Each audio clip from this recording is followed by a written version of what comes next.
Talking about AI and HR, like what does this have anything? HR is going to have everything to do with AI. They are the buffer between IT, C-suite employees. When the employees don't understand something or they have an issue, they go to HR. This 42-year-old soccer mom is in their vibe coding and building systems with AI and cloud. Many employers are only seeing like a 5% increase in productivity for their entire workplace. Why are 5% of the population getting 95% of the results with AI? And it's not their technical skills.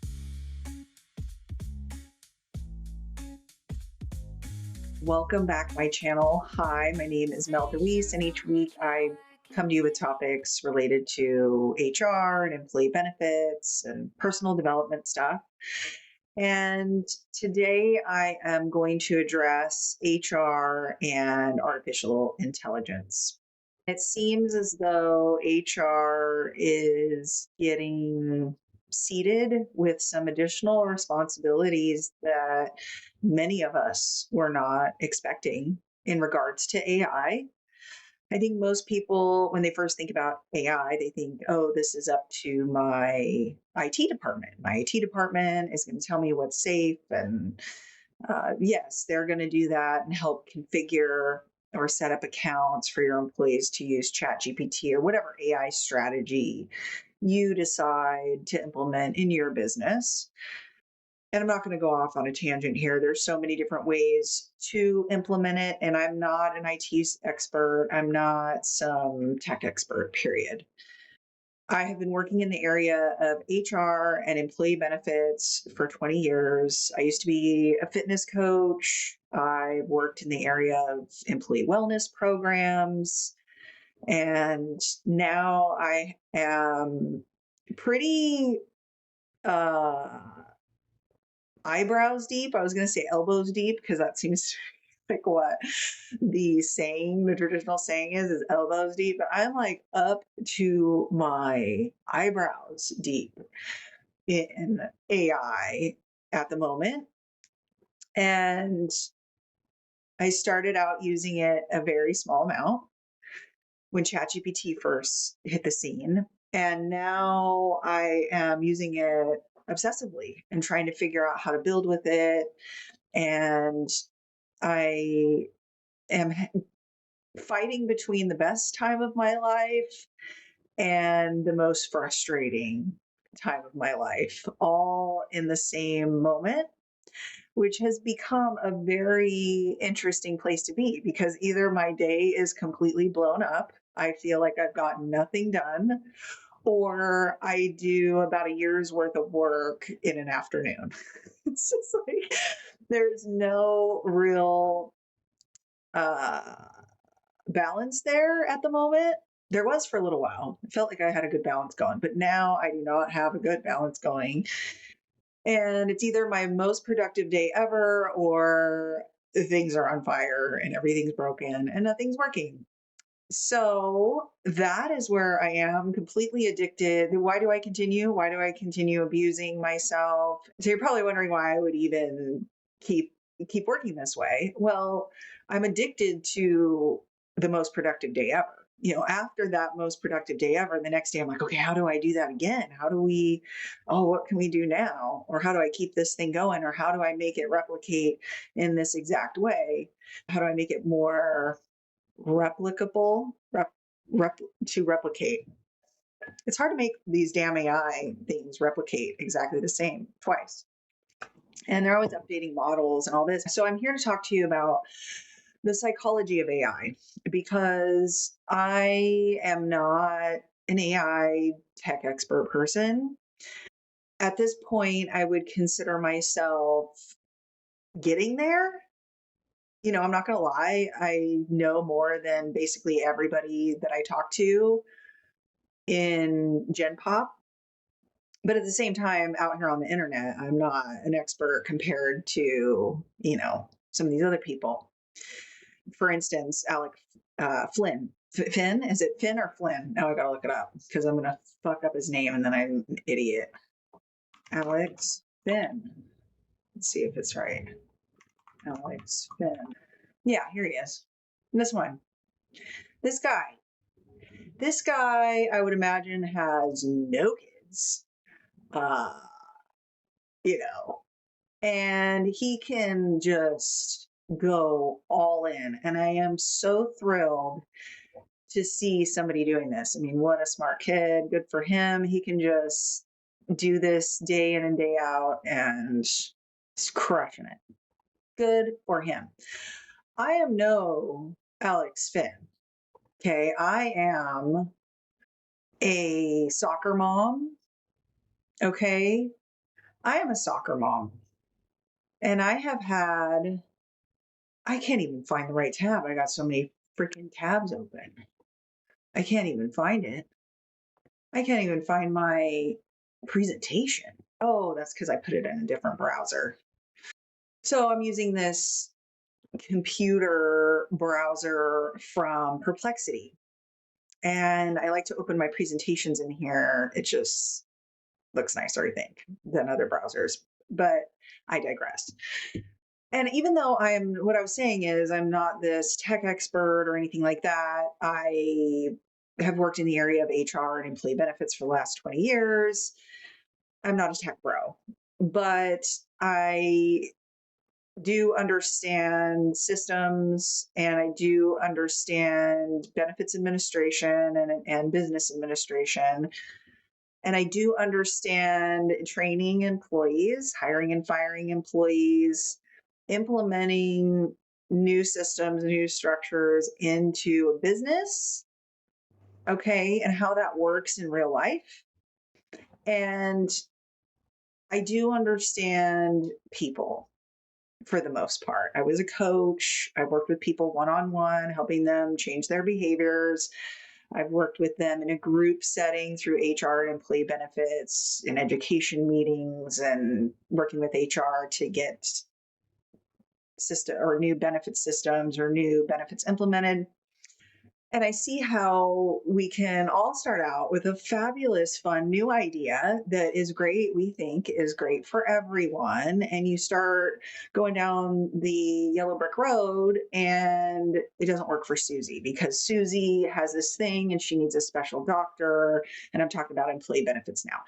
And you think that you're doing this great service, you're bringing down prices and you're changing your carrier, but you don't realize that it's affecting Bob. And Bob has a special prescription that only that carrier approves or pays at that tier 2, at that certain copay. And now you moving over to this other carrier, poor Bob, he can't get his prescription that he needs or something.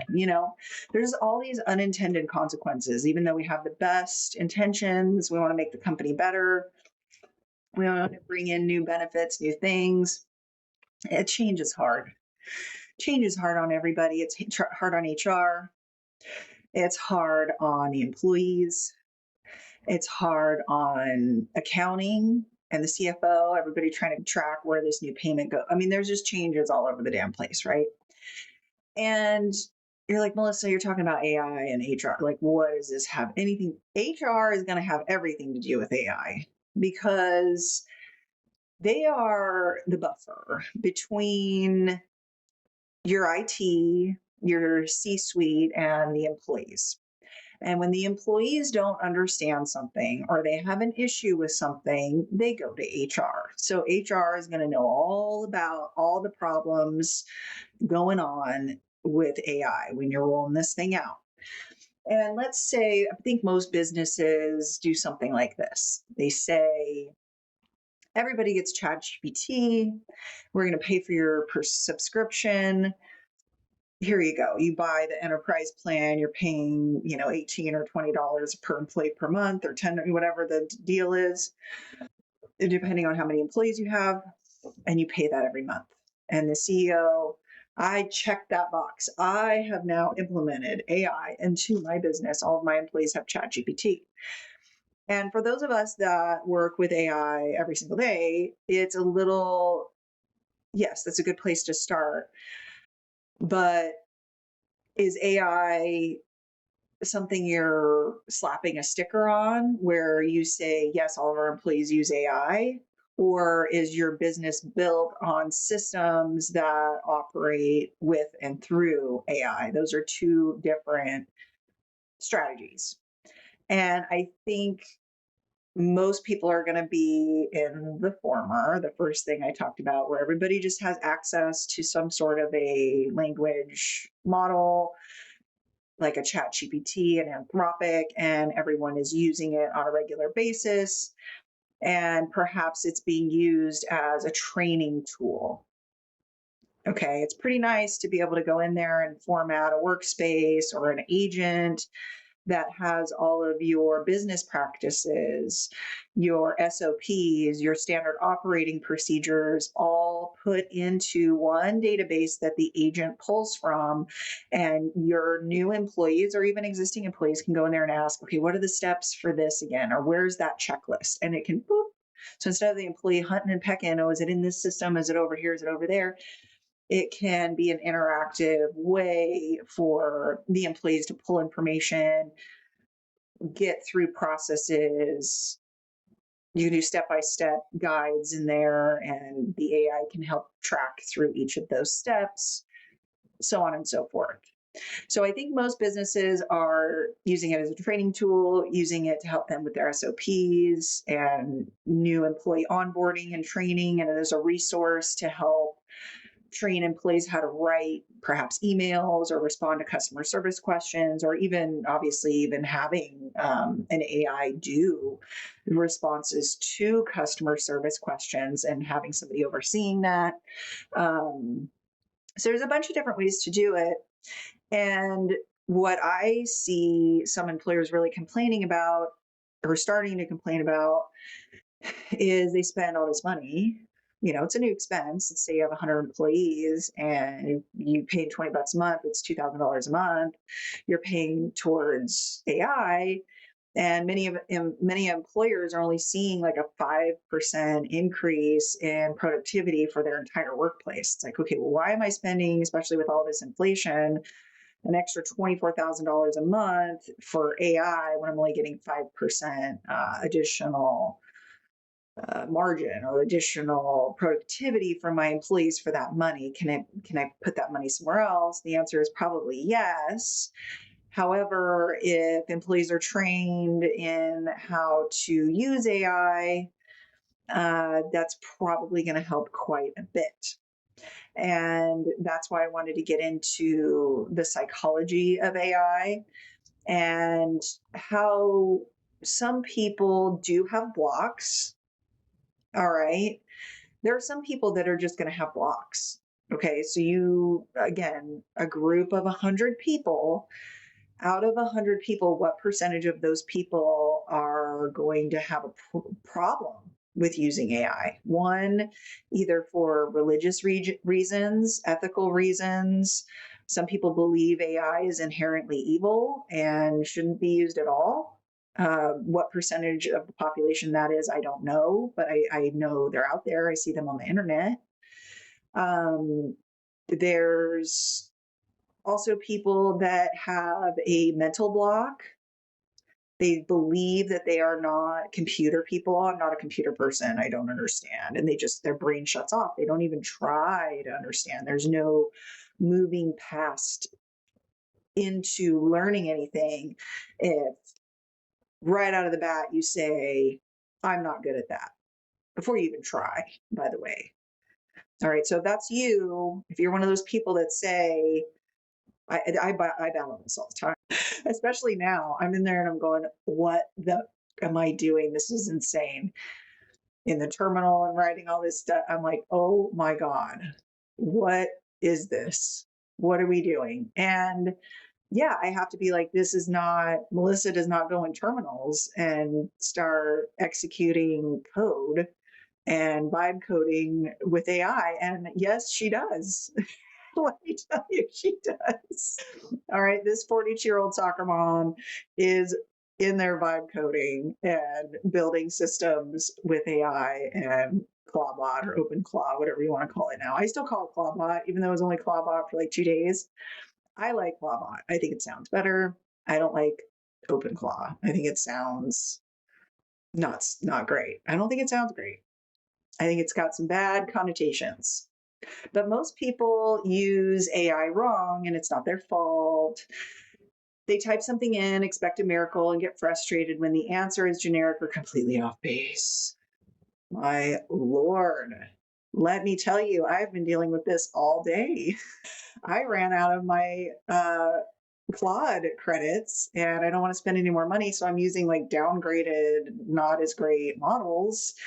And it's really pissing me off because when you have Opus 4.7 rocking and living its best life, and then you run out of money and you have to use some subpar model, it really just drags you through the mud and you really have to get angry. Some of these things you have to get mad and angry with these models and in these chats to make them do anything.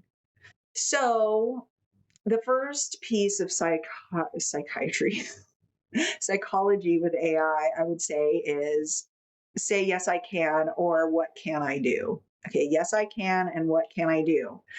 We're not allowed to say, I don't know. We are not allowed to say, I am not someone that does this, this, or this. There are certain things we're not allowed to tell ourselves or accept as an answer within our own minds. All right. When our brain tries to talk us out of doing something, because it's going to come up with every excuse. When the brain is in pain and it doesn't want to learn something, it's being resistant. It's like the donkey. It's like, not going to learn this new thing. This is a waste of time. You're doing all this damn stuff over here. We could just go back to the way we were doing it before. It was fine. Okay. That's the part of the brain that wants to stay in the cave. It doesn't want to go and learn all this new stuff. Okay. So we have to get to this place where we understand. And most people expect a miracle and get frustrated. So type in a prompt and expect a result to be a very specific way. So most people are using AI wrong, and many expect a miracle and get frustrated when the answer is generic or completely off base from what they were expecting. And I hear this all the time on the internet. I, for instance, hear people say, oh, just type in a prompt and it'll make a song for you, like with Suno. The idea is you type in a couple of words and the app generates a song. And you're writing a song or creating a song with just a few words, which is absolutely possible. My God, it looks like this is like so not flattering. I don't think many women would just like be like, okay, I look awful. Let me just get on camera. Um, it's fine. I am not my looks. I'm not my looks. I'm not my looks. And I heard this all the time with Suno, where people say, oh, you just type in a couple words and it creates a song. Well, yeah, that's true. You can type in a couple of words and it makes a song, but is it going to be the song that you wanted? Is it going to be a song you liked? And okay, now you want to add lyrics. So now you actually have to write a song and go through and write. You're literally writing, and then you try it a couple times and listen to it. And you say, well, that word kind of sounds weird there. Let me switch that out for this other word. Next thing you know, you're like me and 200 prompts in to a song, and you've spent $50 on a song. So, and it was, and then people say, oh, you made that song with AI, you cheated. It's like, well, did I really cheat?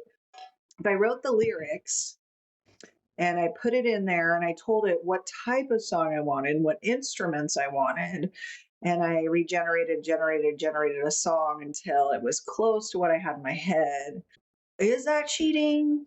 Because I'm pretty sure people are taking tracks and mixing them together, and DJs and techno music, and you take this beat over here and you create a loop over here and you can intertwine them and layer them on top of each other. AI is allowing people to do that too. and expand their creativity in that way. So anyway, I'm not here to like argue whether or not if you make a song with AI, it's art or not. What I'm saying is there's different levels to this. You know what I'm saying? Like there's different levels. And yeah, can you produce AI slop with a sentence? Absolutely. Can you make something in one sentence? Absolutely. Is it going to be any good? No, it's probably not going to be good unless you win the AI lottery. I think of it as like a lottery sometimes, like, especially if I just type in a couple of sentences and then I get the thing I want, you're like, oh my God, that was amazing. Look at this. This is incredible. And then you can't do it a second time. You know, it's like you got lucky. You hit the AI prompt lottery with that one. And there are people out there that are making some extra money doing prompt engineering. And that is not what I'm here for. I'm just here to explore the topic of AI psychology. I keep wanting to say psychiatry because I need one. And it's because it's so interesting to me. It's interesting to me on multiple levels because we have our own human psychology, and then there's the psychology of the AI agent that we are all discovering. And it seems as though each model has a different way it likes being talked to. And even I realized this with the image generators and the video generators because I was really fascinated with animation. As soon as we could animate with AI, I was like, this is awesome. Look at this. You can have it generate a picture, take that picture and have it animate the picture and make movies out of it if you wanted to, or screenplays, or, you know, books in there. It's so cool. And I was completely fascinated with this. And I don't even know what I was saying. And the expectation that kills every AI session. If I just ask, it'll know what I mean. And yeah, there are some models that I feel like you can just brain dump on them and it figures it out. I think Opus 4.6 was really the first one to get this nailed. ChatGPT for a while, 5.5, I haven't had a chance to use it yet. I know it's out. Came out yesterday, I think, and I haven't had a chance to use it. It seems like it's on par, pretty on par with Opus on a lot of things. But for a while there, the 5.4 with OpenAI was just, I'm like, it's so lazy. You're like sitting there and it's like, comes up with every excuse to not do what you ask. So I just be like, oh my gosh, I do not want to use this. And that's one reason why I went over to Perplexity, because Perplexity, you can, okay, I get one subscription. I want to say prescription because I do HR and employee benefits. So I think of employees' prescriptions to the pharmacy or whatever. So the subscription, I didn't want to have to be like, okay, I have Chat GPT this time, and then not Opus, but I do have Opus, but Anthropic over here for this, and then paying this and this and this. I'm like, okay, at least if I have Perplexity, I have one spot and that's it. But now I have a bunch of other ones.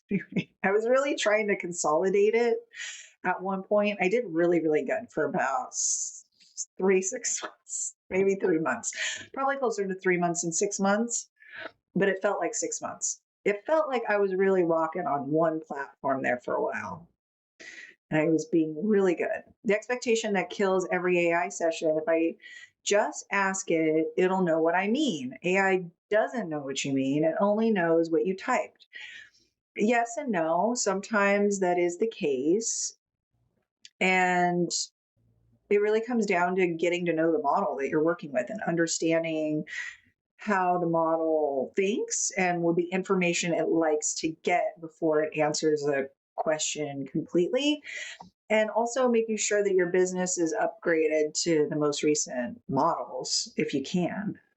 What AI actually is, it's not magic, not a mind reader, not Google. AI is the most powerful tool you've ever used and the most literal. Yes. I think of humans psychology as in the super basic term, and I'm not a psychologist or psychiatrist at all, but I hate having to qualify everything, but again, I know people and I've been around living 9 different lives. And I've worked in HR. I know people. I'm 42. Uh, I have always had a fascination with psychiatry and psychology and human behavior. Um, and when I think about the psychology, you've got the right brain and the left brain. The right brain is the emotional side, in a super broad general sense. Just to explain this concept, I'm going to be super broad, super general. The right brain is all emotions, left brain is like math and hyper literal thinking. And the idea of having a balanced human is you have the right brain and the left brain balance, the masculine and the feminine, the male and the female, the yin and the yang, to have a complete human being, right? It's somebody that has control and balance over their emotions, and also at the same time, intellectual control and balance on the left side of the brain. So that it makes your healthy human, right? Well, AI supposedly doesn't have emotions, and many people think that it's just purely left brained, which is interesting because some people say that if you're left brain, 100% left brain, you're a psychopath. But psychopaths can be really smart. This is not going well. This is not the direction I wanted to go. So AI is going to be really, really literal, but it's gotten really. A lot of these new models are really good about figuring out what you mean and why vague prompts get vague answers. Help me with HR stuff. AI gives you a generic, unusable wall of text. Draft a 3-sentence response to an employee asking if their FSA covers prescription glasses, keep it friendly, and under 100 words. And yes, that is a great prompt versus the first one. And I think most of us know this. And what I do within all of my agents, within all of my workspaces, whatever platform you're using, they call them different things, but you can put descriptions or instructions on how you want the AI to respond and what you are using it for. And the more specific you get with what you're using it for, the better the response is going to be. So, for example, if you're in let's say you're a manager and you manage people in customer service and you manage attorneys, okay, those two emails are going to look totally different, right? So you don't want to confuse your agent and have two different writing styles. It would be better to create two different agents or two different workspaces, or depending on what platform you're using, and make one just for customer service and really explain and really put in the description or the instructions of that AI agent how you want it to write those emails. You want it to be friendly, you want it to be concise, you want it to be easy to read, no more than 3 paragraphs. Third to fifth grade reading level tends to be a really great sweet spot for AI to not get too heady or wordy. And it seems like every time I get these instructions nailed down, these models change and I have to update it. But lately, I've been getting really long like longer than usual responses. I feel like the responses have gotten longer in the last month, which is why I'm really trying to nail down OpenClaw, because I just want my own thing that knows how I like to write. Um, but anyway, it seems like every time they change it, my prompt that used to work all the time, or my instructions that got me this consistent response or these consistent results that I really liked, now it's totally different. And I have to go back in. Okay, do I update the instructions, or I have to sit there and say, make it shorter, make it shorter, make it shorter. It's just like, you gave me this much, Mr. AI, and then the second time they gave me this much, and I really only needed like that much. So that's fun. And then the mirror principle, AI doesn't think, it reflects what you put in. If you put in big, rushed, or no content, you're going to get very generic responses. If you put in a lot of context, AI loves context. Be specific and emotionally honest, or create specific threads that are just about that one topic. That's a way that a lot of people like to use it. Context is the currency of good AI output. Absolutely. Emotion and specificity equals results. Don't clean up your prompt before you type it. Be real, say what you actually need and why it matters. AI responds to that. Talk to AI like the smartest intern you've ever had. The prompt, the 3-part prompt that changes everything. So, number one, you want to give it context. Is this an email string that you need to copy and paste the email string in there so that they understand what you are referring to, or the back and forth history of the topic that you're discussing? Is this about a contract? Did you buy a car? Are you arguing over the contract details, or want to know about the contract details of X, Y, or Z? You'd obviously want to load that in there. I've used it for troubleshooting all kinds of different things, like a broken TV. Take a picture of the back with the model number, and now it knows what kind of TV I have, and put that in there and say, I'm having this issue. Take a picture of the screen that you're seeing, put that in there so it knows where you are on the menu. Context. It needs to know where you are in this 3D space. You have to remember that it's inside a computer and it does not understand where you are in space and time. So it has to, giving it that context so it knows where to orient you next is super important. Tasks, what you need done, draft a response that is friendly, clear, and under 100 words. So give it a task. You have to tell it what to do. So you tell it what's going on, what to do, which is the task, and the constraint. What the output should look like, 3 sentences, no jargon, and with clear next steps, so on and so forth. So, why are 5% of the population getting 95% of the results with AI? And it's not their technical skills, it's very specific about what they need, how they've learned to talk to AI, and the way they brief a smart colleague, clear, completely, and real outcome in mind. And I think that's the most important thing, is having the outcome in mind. And sometimes I'll say, this is what I'm thinking, and this is what I want. I think I want the outcome to be maybe this, or this. Where do I start? Sometimes I just ask it, what's the first step I can take in this? Because a lot of times I've noticed when I'm thinking about a big project, in my mind, it feels so big that I just don't even want to start. I don't even know where to start. My brain gets overwhelmed because I start thinking backwards. And okay, so if this is the end, what would I do right before that? And you're like reverse engineering. You can just type it into the AI chatbot. It'll really help you talk that out. And sometimes when it tells me where to start, I'm like, that's kind of stupid. Like, I don't like that. I don't like that answer. And I'll tell it, like, that's dumb. I don't like that answer at all.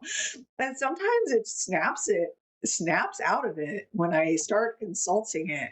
But I do really, it's kind of funny, but not all at the same time. And I laugh just because it's so crazy for me as a middle-aged person, because when I was a kid, I did not at all think that I would be middle-aged with kids in a cul-de-sac and be nerding out on Mac Minis and AI. I just, not in a million years did I think I would get on here and do a video on AI. Like, this is insane. And the biggest mistake is expecting AI to read your mind. It can't, it won't, it's not a bug. The whole point You're the one with the context, the relationship, and the judgment. AI is execution. Yes. AI is here to help us implement, execute, follow the steps. And I really think that is a key to all of this. It's changing the way we do things, and it's making us more efficient. And some of us that are using it to the best of our ability and leveraging it to the best of our ability will find ways to continue to grow and continue to be more efficient. And then there are going to be people that start doing that another year, maybe the next year, maybe the next year. People are going to start using it. It's like the iPhone. I feel like I am watching, feels like 2000, like 1999 to 2000, when everybody was freaking out about Y2K. It feels a little bit like that. It feels like when the internet, the first time I had the feeling like you got mail. That first time you heard that from AOL, it's like this feeling like, oh my gosh, like that, like, oh my gosh, I got mail. It's in there and it's on the screen. Like that mind blown the first time I got an email and it said, you got mail. It's like, wow, I got mail. It's a little bit of that. It's a little bit of Y2K vibes, people freaking out about going from 1999 to 2000, thinking the whole world is going to end. There's some of that. There's a couple of different eras, like all built into this time. And I think we're just really living through this very interesting time that is hard to wrap your head around. It's really hard to wrap your head around. And now, as a business leader, think about your employees. Okay. And you're talking about implementing AI and getting them all and telling them, showing them how to use prompts. I mean, that's really the first place to start, is like, you got to learn how to talk to it. So I do applaud you if you're going that route. I think it's a great idea, but you got to have training. I mean, there's been a lot of studies out there that I don't have it in this video, but I had some other videos on it where I went through and I talked about how really you got to train them, just like with anything else, because you don't, the last thing you want to do, and kind of what I was getting to at the beginning of the video, is you don't want to be spending $2,000 a month and say you're have 100 employees, $20 a month, $2,000 for each one. That's $2,000 a month, $24,000 a year. Spending $24,000 a year, and let's say 80%, 90% of your people don't use it. Like, if I was spending that money, I would want all of my employees using it all the day, every day, or at least every day, at the very least once a day. I'd be like, Susie, everybody got to use this once a day. And it's an awkward place to be in, because some people do think it's the mark of the beast, or it can be possessed. They think it's like a Ouija board or something. And yes, there are all these philosophical debates going on. Meanwhile, businesses are trying to figure out how to be more efficient, save money. Inflation is through the roof. Companies are having problems with cash flow right now, ordering materials, waiting for bills, invoices to get paid so they can have income, so that they can buy the thing they need, which is 20% more than last time they ordered it. And by the way, insurance is going up. I did a video on that. Health insurance is going up like 20% this year. Again, it was starting January 1st, and then it's just continuing. So businesses are really trying to figure out where to cut, where to add, just where to cut, how to move money around, get more efficient. And this is one way. So understandably so, a lot of CEOs are wanting to implement this, have their employees start using AI so they can get more efficient, more productive, more profitable, make things a little bit easier on the cash flow, and perhaps spending all this money and then nobody's using it. Yeah, it's just such a bummer. That would be just such a bummer. So, with that, train your employees. Remember, you do have to bring it up more than once. I think the biggest mistake that people are making right now is they're giving everybody free or access to a certain chatbot or language model, and then that's it. So having regular follow-ups. So I've heard some companies, they'll have usually started out weekly. It might be more like monthly or every other, depending on how much you use it. But weekly, everybody just shares something that new that they did with AI. I used this prompt, it worked really well. I was able to make an interactive PDF. I was able to make a custom form. I was able to make an interactive HTML document. I was able to build a website, all these things that people are now, normal people like me, are now able to do. And having that excitement of employees learning from each other and seeing, oh, Susie can do it. Susie just built a website. If Susie can build a website, I can build a website. I'm just letting you know. So, and before you type your next prompt, saying it out loud, say out loud what you actually want, not the polished version, the real one. Type that, the messy, honest, specific version. That's the one that works. Iterate once, ask AI to adjust one thing. You'll be amazed how fast. So, yeah, AI right now is designed to, if you do a typo or something like that, it knows to assume the most common usage for that word. So if you type like TEH, it's going to know it's the. So you don't have to be that literal with it. You can brain dump into AI, and you can even say, ask me questions before creating a document. Because there's some AI that will just start creating documents and using all your tokens. And next thing you know, you're broke and you don't have any money because you changed it 100 times. You changed one document 100 times instead of having it ask you questions about how you want the document built first and then have it make the document. That's a really good trick. Before, especially if you brain dump all you want, and at the end say, ask me clarifying questions, all of your clarifying questions before producing any documents. Boom. And it'll lay out questions. How this will change the way you work forever. Once you see AI as a mirror, everything changes. Yeah, and I think that Microsoft really nailed it with their naming of Copilot. I haven't used it. I'm not a big Microsoft fan. Sorry. I am and I am. I'm like a Windows person. I primarily use Windows. I'm not good at Apple. The whole like command. I am. Oh my gosh, going from control to command was awful, awful, terrible, mean way to go. Just cruel. Killed my productivity. Going between Windows and Mac. I digress.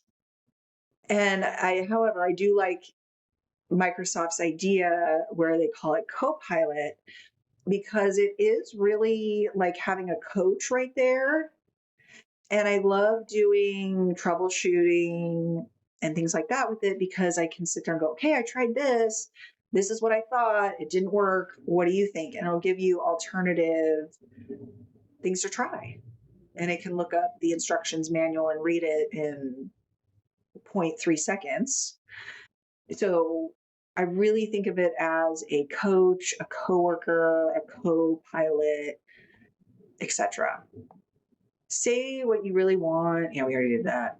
And what I'm really trying to explore here, and I'm going to have a couple more videos looking at this in different ways. This one was more looking at just the general psychology of AI and how to talk to it.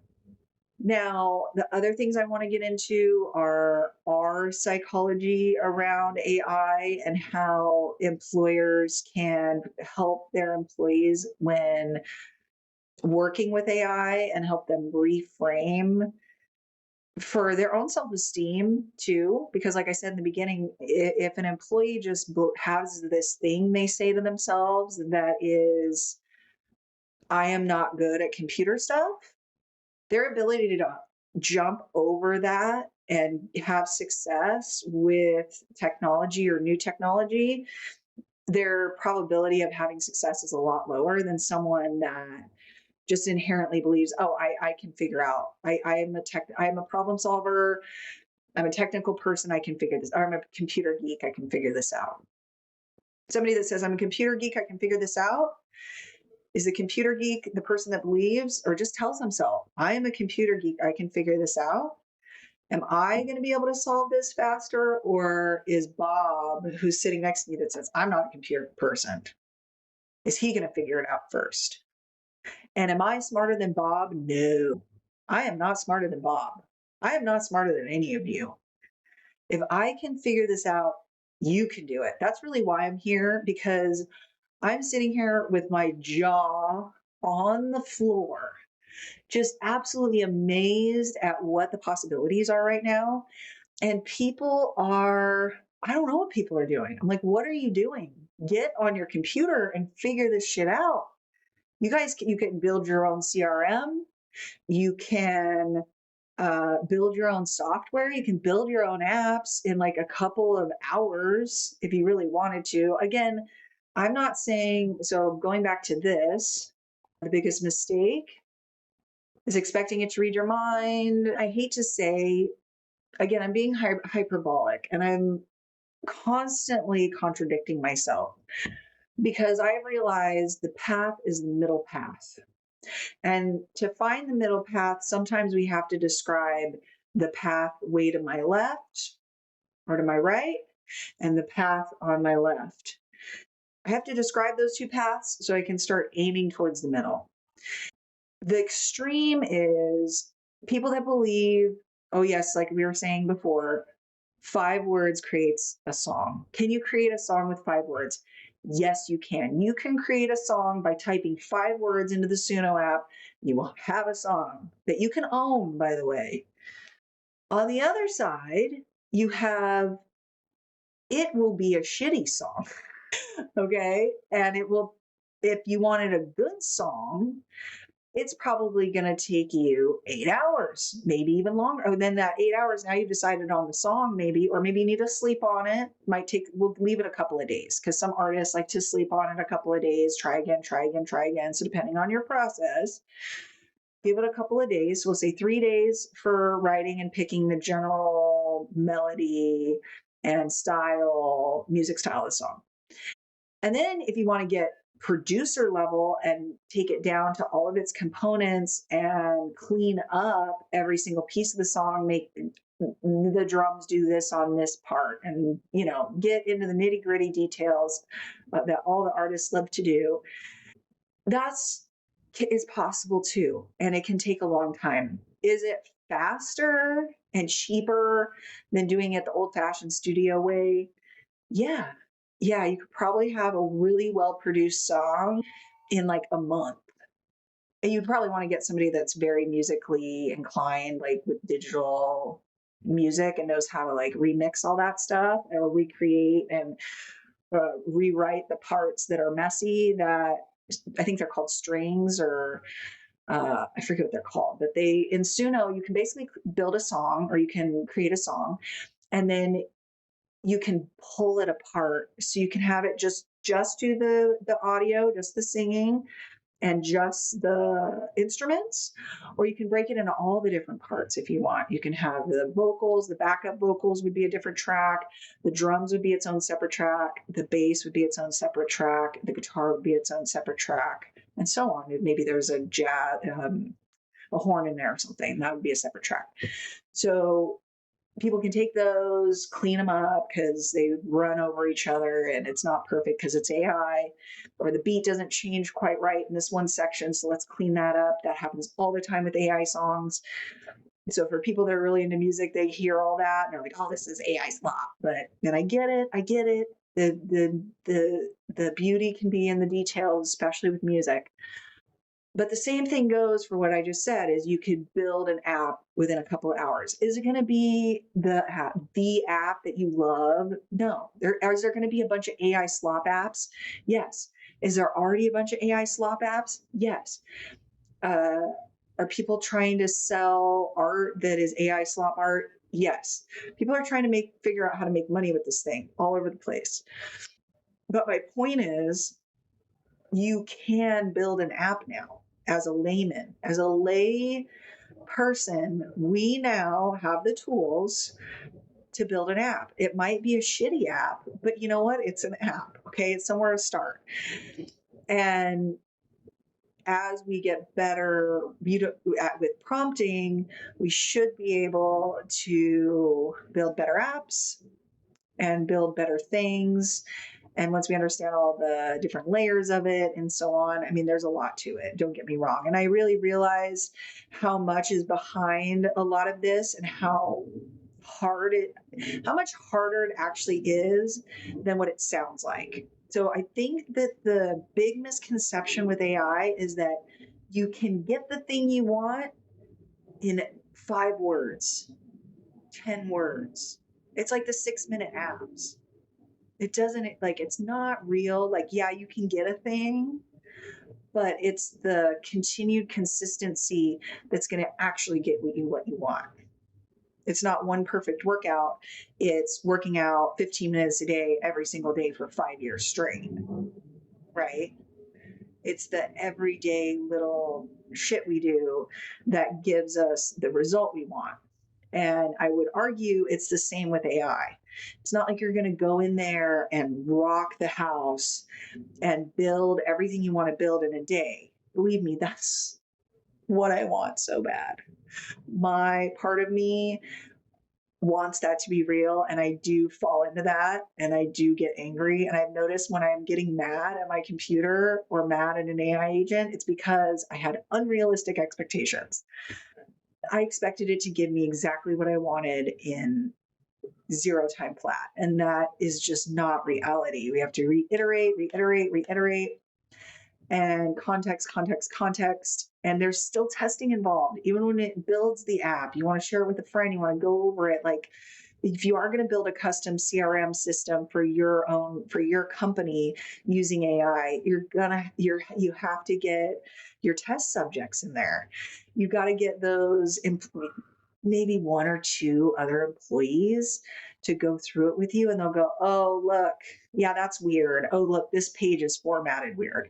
So you're going to want to write all those things down, get 10 things you want to change, just like you would with a regular custom app. If you were building it with a developer, you go back, you take it back to the drawing board, and you feed it into your AI system and hope that they rebuild it right. Do what you asked and then check on it and babysit it, make sure it didn't forget its task halfway through. And yeah, it's not as easy as it sounds, but there is more opportunity now than there was before. The barrier to entry has come down once again.